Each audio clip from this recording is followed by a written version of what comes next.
আসসালামু আলাইকুম। আচ্ছা, আপনাদের সঙ্গে একটা জিনিস নিয়ে ডিসকাস করব অথবা একটা পরামর্শ দেব।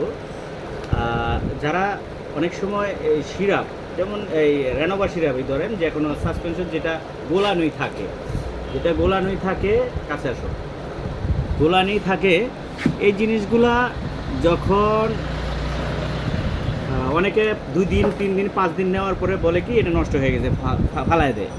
তো এই যে অ্যান্টিবায়োটিক যেই সিরাপগুলো ওটা 14 দিন পরে ফালাই দিতে হয়, ঠিক আছে, ওগুলা রাখা যায় না। কিন্তু সাসপেন্সের যেগুলা, এগুলা আপনি 15 দিন 1 মাসও রাখতে পারেন। কীভাবে? একটু যত্ন সহকারে মুখাটা ভালো করে টাইট করে লাগায় রাখলেই হয়।